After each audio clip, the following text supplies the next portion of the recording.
Goeiemôre, julle, gaan dit goed? Goed, dankie, goed, dankie. Ons gaan net vir Andy so, nee, hy sê ons moet aangaan. Ok, alright. Die kosmiese konflik. Wat beteken die kosmiese konflik? Antoinette? Is die groot stryd in die kosmiese konflik dieselfde? Ek het nou die hele week daaroor gesit en wonder. Antoinette sê self en as ek nie so voel nie, gaan sy my slaan. Is dit nie wat jy sê nie? O, ok. Dit bly 'n stryd. Ek dink die groot stryd is meer local. En die kosmiese stryd sluit meer dinge as net die mens in. Dit sluit die heelal in. Ok, maar voordat ons verder gaan, kom ons bid gou. Liewe Heer, baie dankie vir die liefde en die genade, dankie vir alles wat U vir ons doen en waar ons vanoggend gaan kyk na die eeueoue kosmiese konflik wat heers tussen goed en kwaad, tussen U en die duiwel en wat dit alles behels. Vra ek U dat U ons wat nietige mense is, ons wie se verstande beperk is, ons wie se insig beperk is, sal lei deur die Heilige Gees, dat U sal kom tabernakel saam met ons, dat U woord vir ons sal oopmaak en laat ons ook hierdie groot onderwerp, hierdie tema van der eeue sal kan verstaan en laat ons met 'n dieper insig van U en die liefde dalk hier sal uitgaan as wanneer ons hier ingekom het. Dankie dat U vir ons lief is ons gebed in Jesus naam alleen. Amen. So Genesis 3 vers 15 is dan die geheeteks vir hierdie week en dit verwys ons na daardie val oomblik in die tuin van Eden. Maar is dit die oomblik van die probleem gewees? Nee. Dit is nie die oomblik van die groot probleem gewees nie. Maar in Genesis 3 kom die Here met die oplossing vir die totaliteit van die probleem. En hy sê, ek stel vyandskap tussen jou en die vrou, tussen jou nageslag en haar nageslag. Haar nageslag sal jou kop vermorsel, en jy sal hom in die hakskeen byt.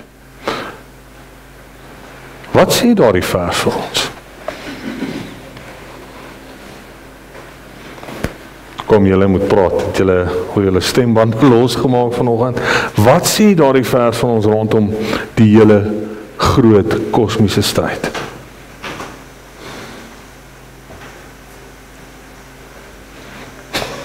Enig iemand? Nee, daar is niks om te waag nie, daar is nie reg of verkeerd nie. Jy lees 'n vers en jy sê wat daardie vers vir jou sê. Die vers en die omvang wat jy nou vir ons gesê het, is dat ek sien dit soos 'n film. Die kosmiese stryd, jy het gesê, is hier nou. Nee, dis oral, dis oral. Dit is oral. Ja. Wat gebeur het, dat ons sit in die, kom ons noem dit in die vertoning, die aarde, ons is die toeskouers, nee, die kosmiese is die toeskouers, ons is die ouens wat in die toneel deelneem, ons, Satan en God, ja, maak hierdie film of hierdie movie aanhou speel, want as ons dit ten volle aangeneem het en dan die twyfel in ons harte was oor die verlosser wat Jesus ons bied, sou dan nie 'n probleem gewees. Maar het is omdat Satan nog die twyfel in ons gemoed staat.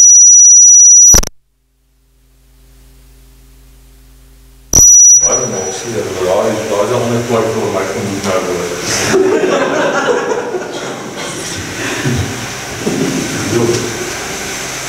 Dit is die strijd wat plaasvind. Ja. Dis die twyfel. Want as ek nie getwyfeld het, dat ek die oorwinning reeds aangeneem. En dit is al wat ek in het had. Absoluut. Absoluut. So wat is in die spel op hierdie groot strijd? Dis julle stil van wat fout? Wil julle nog slaap? Was die pannenkoekie lekker vanavond nie? Was daar nie flapjacks geweest vanoggend nie? Wat is fout? Wat is die groot spel en die groot stryd? Wat is op die spel? Godse karakter. Godse karakter. Godse karakter. Dat is ding wat die les doen, wat ek baie gedink het. En dit is dat Satan wil hê, ons moet hierdie kosmiese stryd as 'n kragmeting tussen hom en God beskou. Ja. Maar dan verlaag ons hierdie konflik na 'n menslike vlak. Mooi aan dit.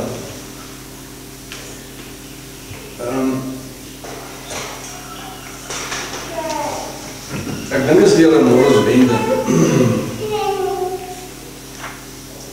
As ek my nie misgis nie. Wat gesê het dat net soos in Job se geval moes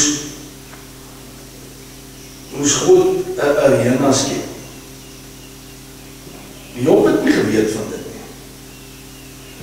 Maar God het letterlik alles hy het alles op die spel geplaas.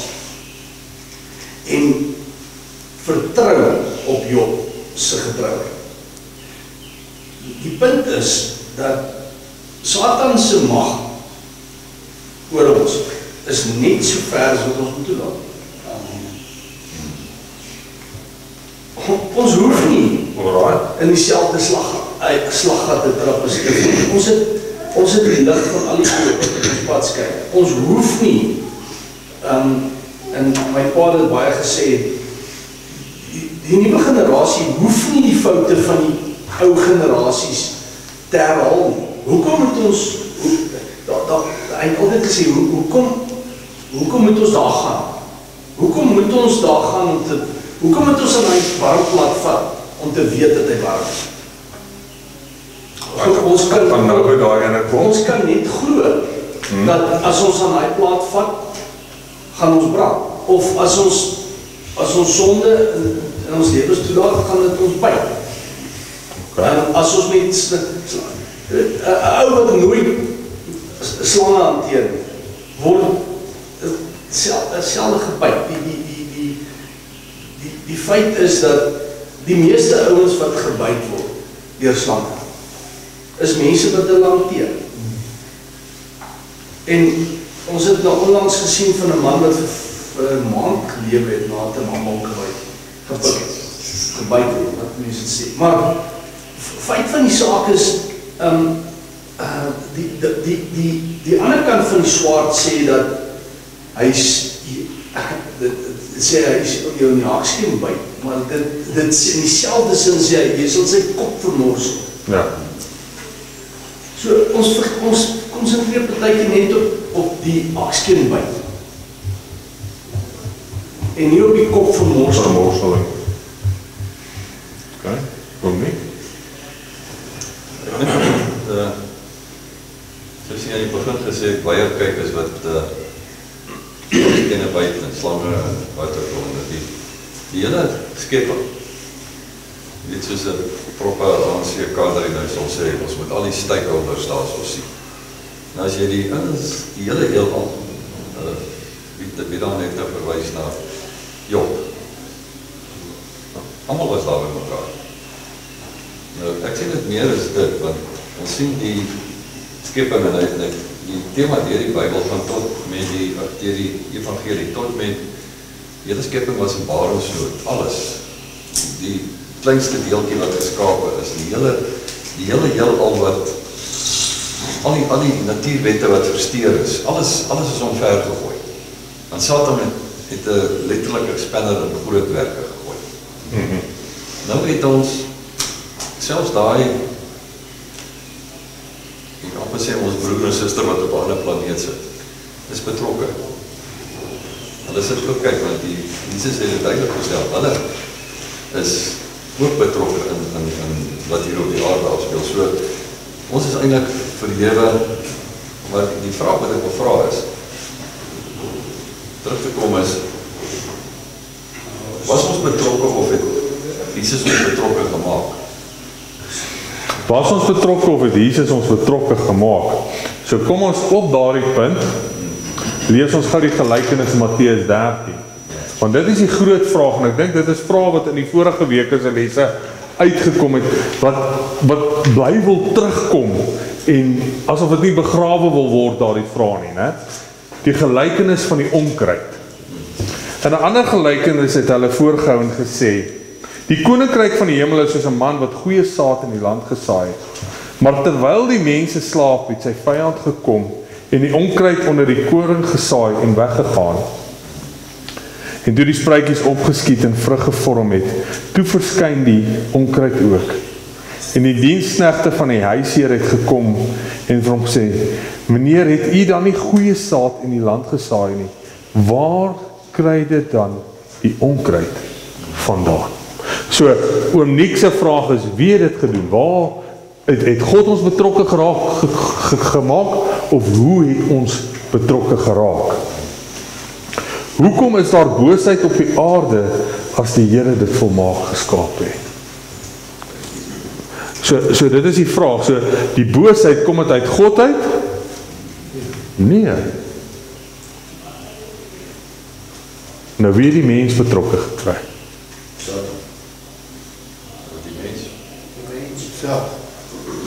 Die mense het toegetree tot daai gevaar.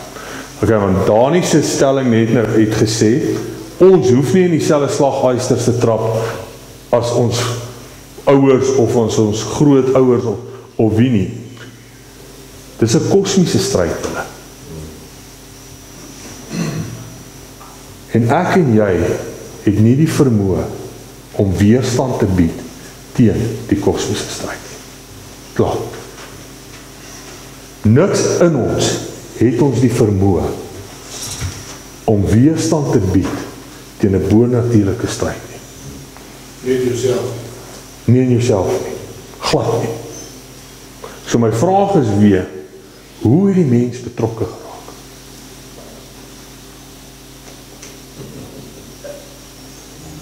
Weet wat ons is in sonde gebore. Nie toe nie. Nie toe nie. Ja. Nie toe nie. Nie in die tuin van Ede nie. Nie in die tuin van Ede nie. Glad nie. Ja, dit is ongehoorsaam. Ongehoorsaam. Kijk, eers gou vervaan is. Ek wil net weer ons moet dink vandag hieroor, jy weet, want dit alles gaan oor die aantuiging waaroor ons vroeër gepraat het. Wat is op spel in die groot stryd? In die kosmiese konflik? Die feit dat God ons geskaap het met 'n keuse maak ons betrokke. Ek kan kies en met die keuse wat ek maak is my betrokkenheid. En Eva het 'n keuse gehad. En dit is waar dit het al voor dit begin, maar die stryd tussen waar die mens betrokke geraak het, is die moment toe Eva van haar keuse gebruik gemaak het. Want sy kon kies om te luister of om nie te luister wat God gesê het. En daar die mens betrokke maak. Die keuse wat ons gemaak het Satan uitgebuit. En ons moet dit baie mooi analyseer, want Satan het gesê, maar jy mag kies, man. Hy daar verlei deur die woorde wat hy tot haar gebring het. En daar het sy haar keuse toegepas, wat God het ons 'n vrye keuse. En dis eintlik die rol wat dan nou afspeel in die heelal, om te sê, God het die mense sê, mag kies. Kom ons kyk wat is die uitresultaat, en die gedeelte wat jy nou net in Matteus 25 lees, is 'n hele boerdery wat plaasvind. Maar die Here sê, moenie julle worry daaroor nie. Ek kom die oes vat op my manier. So, Dani? Jakobus 4 vers 7. As ons glo dat ons niks aan hierdie situasie kan doen, moet ons Jakobus 4 vers 7 uit ons Lees hom. Weerstaan die duiwel en hy sal van jou wegneem. Okay, maar dit sê, hoe weerstaan ons die duiwel? Dis, hoekom nie? Nee, ons moet dit asseblief net daar bly. Kom ons bly net daar, by die groot stryd. Wat ek wil vra is, by kyk, ek wil nie deur mekaar maak. Duidelik gestel, waar en waar ook al, is soos 'n bliksemstraal as jy aarde toe gewerk. So jy is nie deel van die hele al meer nie, jy is aarde toe gewerk. Dis toe ons eintlik betrokke geraak het. Die oorlog plaasgevind het, skuldig bevind en hy is neergewerk. Ok, alright, so. Wie het die mens betrokke gemaak? Matteus 13 vers 28, nou hy antwoord hulle, 'n vyhandige mens het dit gedoen. Wie het dit kom doen? Die duiwel. God het ons nie betrokke gekry nie. Ons was nie van plan om betrokke te raak nie. 'n vyhandige mens het dit gedoen. Hoekom volgens Openbaring 12? Wat was die rede? Hoekom het die duiwel, die Satan, die mens betrokke gekry? Want daar was nie meer plek vir hom te vinde in die hemel nie. Want wat het gebeur? Want Michael en sy engele het oorlog gevoer teen die ou duiwel, teen die ou Satan, wat ook die duiwel genoem word, en hy is neergewerk. So kon hy die stryd teen Christus voer? Nee. Of kon hy dit oorwin? Nee. Hy het verloor. So waarheen gaan hy toe? Na dit wat die naaste aan God se hart lê. Jou en my.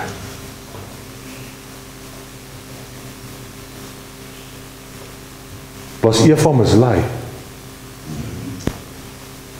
As jy mislei, weet jy wat jy doen? Nee. Hy het hom mislei. Hy het hom mislei. En onthou, dis God se karakter wat op die spel is. En waaroor gaan dit alles? As ons lees Esegiel 28, moet ons Esegiel 28 toe gaan.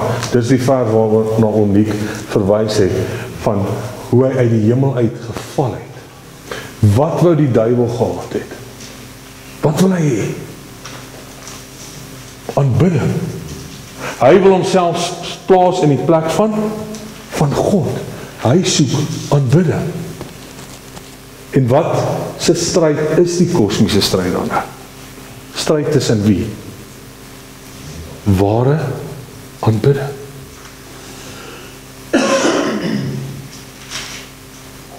Hoe vereis God ware aanbidding?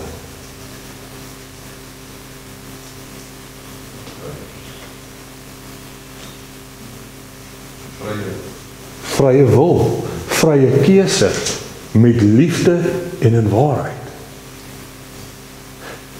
Wat se metodiek gebruik die duiwel?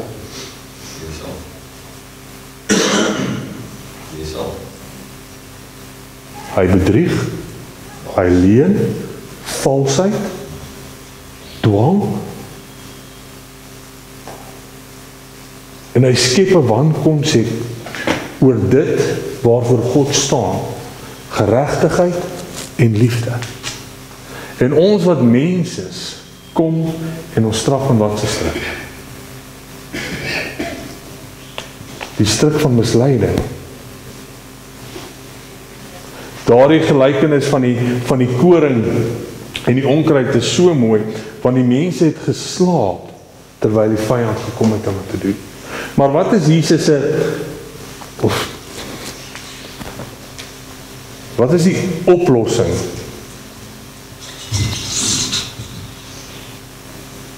Genesis 4. Ja, Matteus 13 'n antwoord, 'n vyhandige mens het dit gedoen.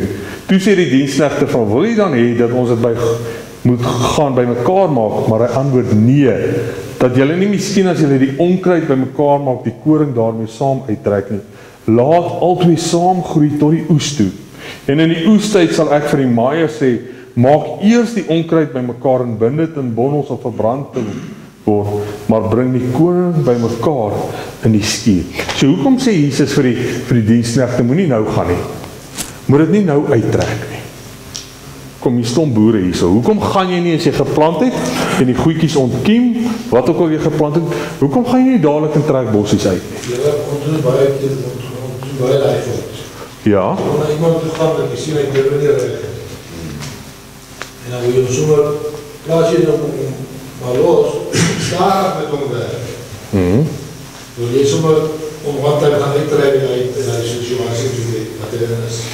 Kom oom Jan Hart nou voor. Ja, ja, sy moet hy ook weg, die droom nie. Okay, oom Jan Hart nou voor. Ek vra 'n fisiese boerdery as ons geplant het, mielies, koring, wat ook al. Die wortels is saam. Die wortel kan nie onderskei nie, dit lyk dieselfde.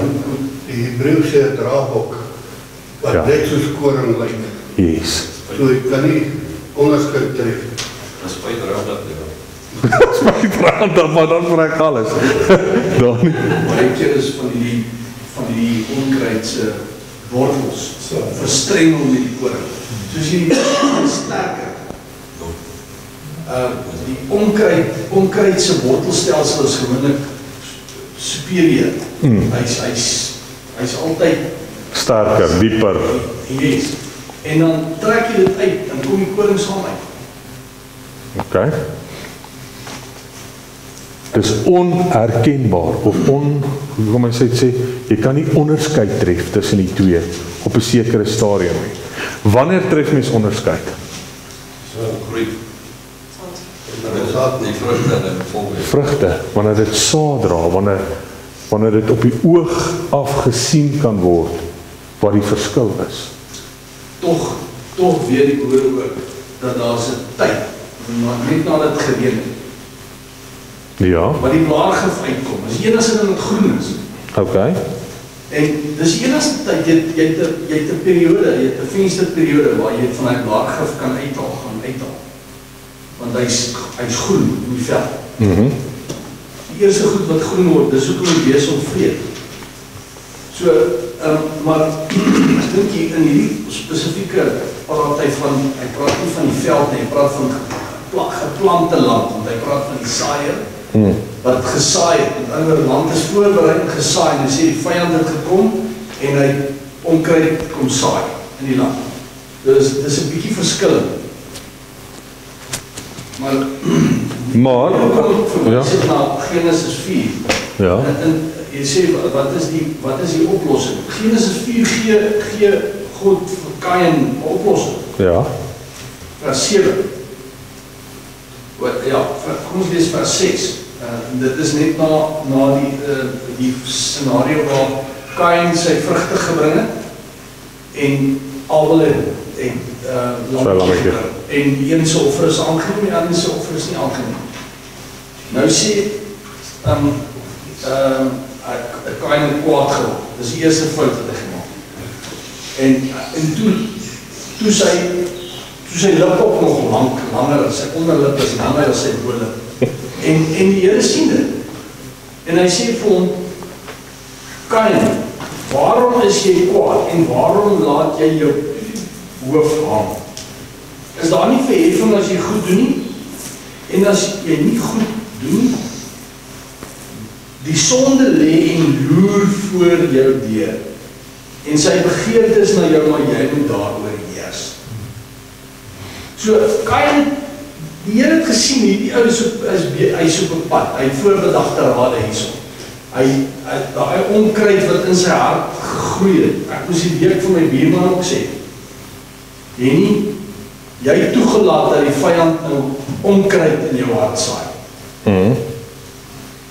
Ons laat dit toe. Ons luister vir Chicken Little. Ons leer ons ore uit vir Satan. Ons tal hom, hy sê, hey, kom gou hoor. En dan staan ons stil. En terwyl hy sê, jy moet jou rug op dit wat jy weet verkeerd is. Daar's 'n Okay. Maar die verweet daarvan gaan ons nie weet sonder God se ingryping nie. Okay, so die feit bly staan, ons kan niks doen aan 'n bo-natuurlike kosmiese stryd wat in ons lewens woed uit ons eie uit nie. Want nou is ons gebore in sonde, met 'n sondige natuur, met 'n afgebreekte karakter, in swakheid. Die oplossing vir Kain en Abel was nie die woorde, jy moet heers daaroor nie. Dit was die lammetjie wat nie op die altaar was nie. Daar lê die probleem. Daar die probleem gelê. En so ook die probleem met die kosmiese stryd. Ons moet besef, dis nie 'n aardse probleem nie.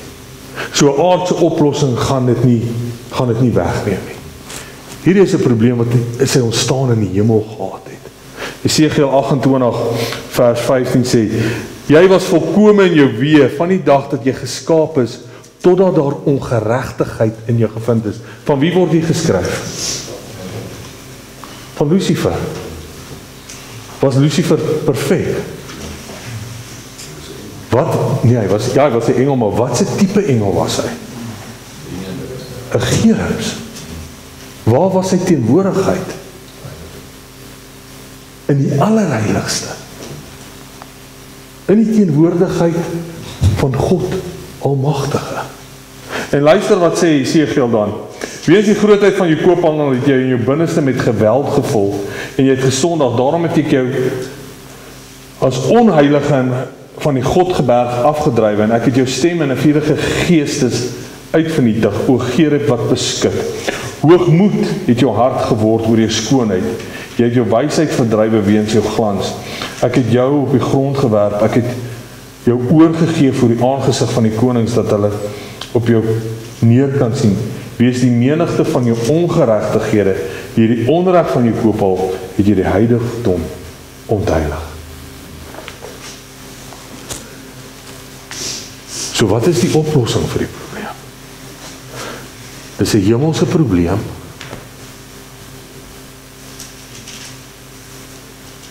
Wat oorgespoel het aarde toe. So wie alleen kan 'n einde maak aan die kosmiese stryd? Jesus, die Godheid, die Vader in sy alwysheid, die Heilige Gees. Dis die enigste oplossing vir hierdie groot probleem.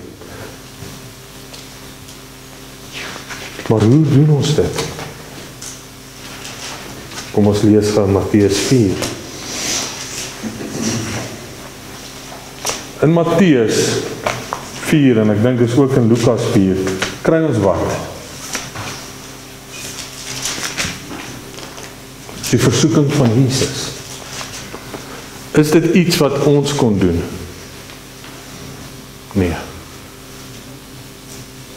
Hoekom moes Jesus die duiwel in die woestyn gaan trotseer het?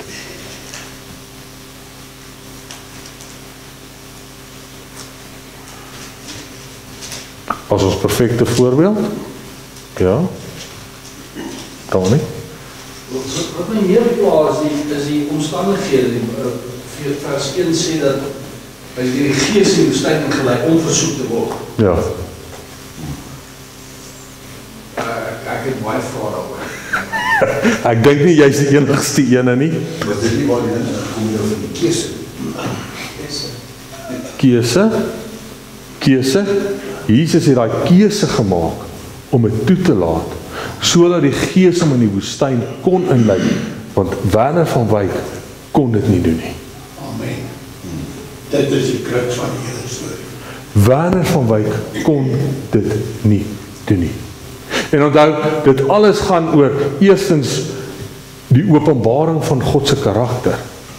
Wie God is, die openbaring van wie die duiwel is, en dan die verlossing van die mensdom wat daaruit voorkom. Om nie? Van 'n vraag. Ja. Jesus was mens, né? Maar was hy net mens? Dis die vraag. Nee, hy was nie net mens nie. Maar dit was God se opdrag. Nee.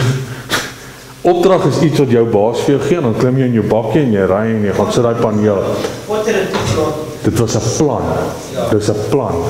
Dit was 'n plan wat uitgevoer is deur Jesus se vrye keuse, sodat Maarten dit nie hoef te gaan doen nie. En hoe kom Eva dit ook nie wil doen? Maar kom ons lees hom. Kom ons lees hom eers. Is dit reg? Of anders wil jy praat? Wil jy praat? Jy kan praat. Jou vrou sê nie, moet net praat toe. Toe Jesus die Gees weggelei die woestyn en om versoek te word deur die duiwel. En nadat hy 40 dae en 40 nagte gevas het, nou gaan ek eers praat, ekskuus vir ons, vergewe my. op hierdie stadium, Matteus 4, Lukas 4, is die heelal nog nie seker oor wie is reg en wie is verkeerd nie. Die engele staan in en kyk in en hulle sê, hoekom wil God hierdie moeite doen? Wie is nou reg en verkeerd? Is die aantuigings wat die duiwel maak nie dalk reg nie? Dit is wat verwarring. Hier is onsekerheid in die heelal. Dis God se karakter wat eintlik op die oordeelstafel lê. En nadat hy 40 dae 40 nagte gevas het hy naderhand honger geword. Was hierdie vir Jesus belangrik? Verseker. Dus mense, ek sukkel om 'n dag te vas. En die versoeker het na hom gekom en gesê, as u die seun van God is, sê dat hierdie klippe brode moet word. Verwys die duiwel hier na Jesus se menslikheid, of na sy goddelikheid? Goddelikheid, seun van God. Goddelikheid. Sê dat hierdie klippe brode word, maar hy antwoord en sê, daar is geskrywe, die mens sal nie van brood alleen lewe nie, maar van elke woord wat deur die mond van God uitgaan. Toe neem die duiwel hom saam na die heilige stad en laat hom op die dak van die tempel staan. Waar staan hy? Op die tempel. En wat simboliseer die tempel? Aanbidding en die verlossingsplan. Die lam wat geslag sal word. So hy vat hom na die sisteem wat vooruitgewys het na Jesus en hy plaas hom op daardie dak. En hy sê, laat jy gaan. Laat jy gaan. Jesus sê van hom, daar is ook geskryf, jy mag die Here God nie versoek nie. Wat se gebeur het as Jesus daar afgespring het? Want dan as is verbrande huise, so nie is eintlik daaroor te praat nie. Dan was daar die tempel, wat alles vooruitgewys het na Jesus te verniet gewees. Weer neem hy die duiwel om na die baie hoë berg en wys hom al die koninkryke van die wêreld en hulle heerlikheid. Dink jy hy het vir hulle heelbrau gewys? Of vir Jesus heelbrau? Nee, wat het hy vir Jesus gewys? Al die koninkryke. Die mooi liggies sonder load shedding. Al die mooi, né? Ja. Onthou, dit is nie die aardse koninkryke toe nie. Dit is al die koninkryke. Ja. Dit is ongelooflike stede. Ja, maar dis waar die plat aarde teorie vandaan kom.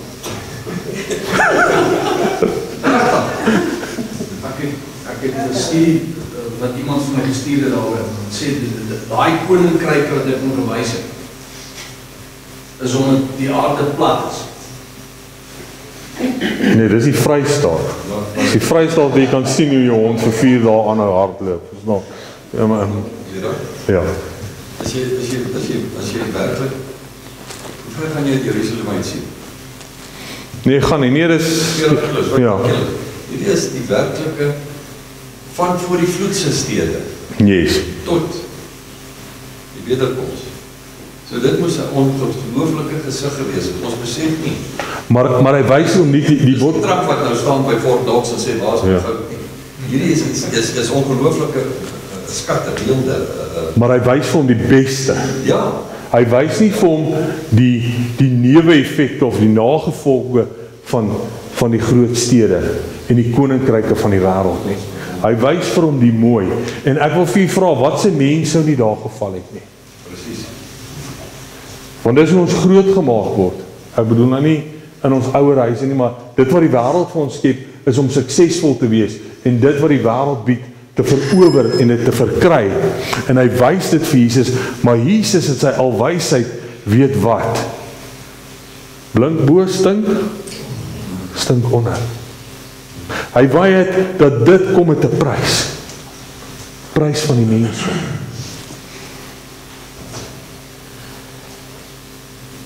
En sê vir hom, al hierdie dinge sal ek aan u gee as u neerval en my aanbid.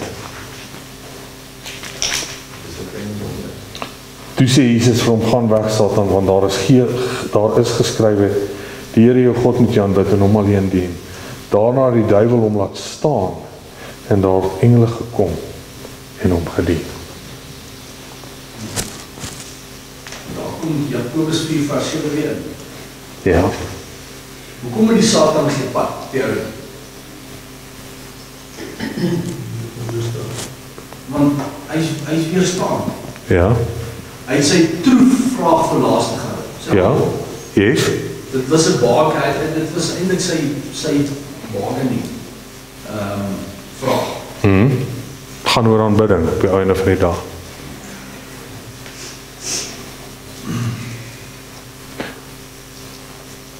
Al hoe ek en jy Jakobus 4 in vervulling kan bring, is wanneer die Heilige Gees deur ons werk.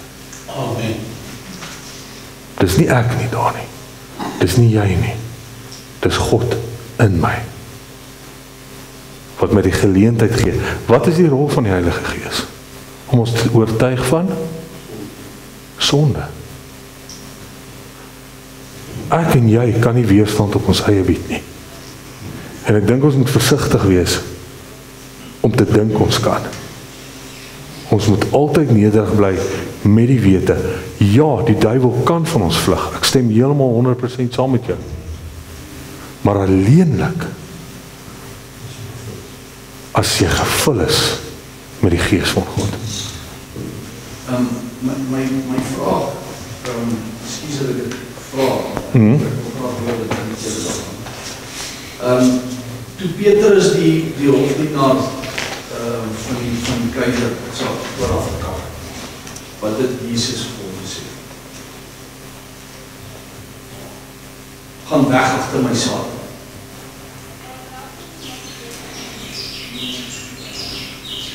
My vraag is, en ek weet hier bou die versoeking van Jesus op na klimaks toe. Ja. Hoekom het Jesus nie net vir die Satan van jou gaan afgesien nie, moet sê? En ek dink dis die vraag wat die les vra. As jy sê van die begin af, is dit van die grondlegging van die wêreld af, toe die sondeprobleem in sy hart gevind is, of praat jy van met sy aardse bediening? Ek praat spesifiek van daar, met sy versoeking. Ek meen, as ons nou mooi daar kyk, hy kon met sy tweede vraag, kom hy en sê, ja, as hy die seun van God, hy het baie goed geweet, want hy het hom geken in die hemel. Okay. En hy vraag van, as hy die seun van God is, en hy self die strategie gebruik in Eva, is dit nie so nie?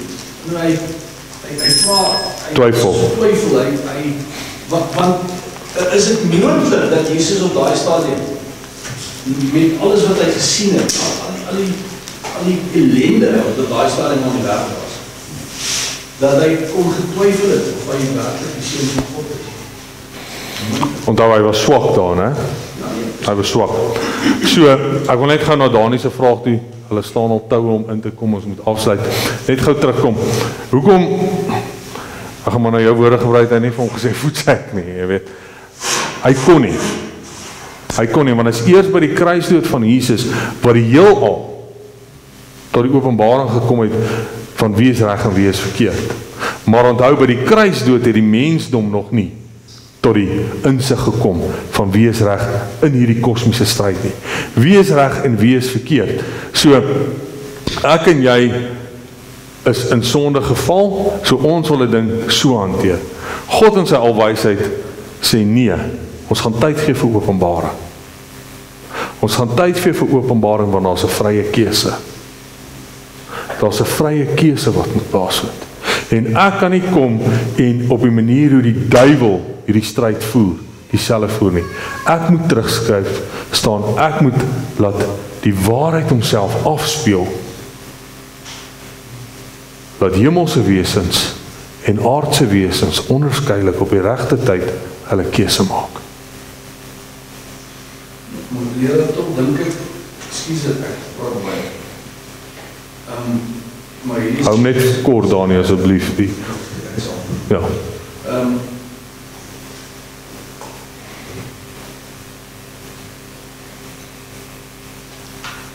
Gaan maar. Nee, dis reg. Nee, ons gaan afsluit dat hulle kan inkom. So die bottom line is, dis 'n kosmiese stryd. Dit kom uit die hemel uit. Ons word pionne gebruik as gevolg van die speltaktiek van die duiwel. God het ons nie geskaap om nie pionne te wees nie. God het ons geskaap uit liefde. Die duiwel kom, hy kom doen dit deur God se karakter te verdraai, want op die ou en vandag gaan alles oor aanbidding. Hy soek aanbidding vir homself. God sê, weet julle wat? Ek is wie ek is. Jou keuse is aanbid my of moet my nie aanbid nie. Ek gaan dit respekteer. Hier is wie ek is.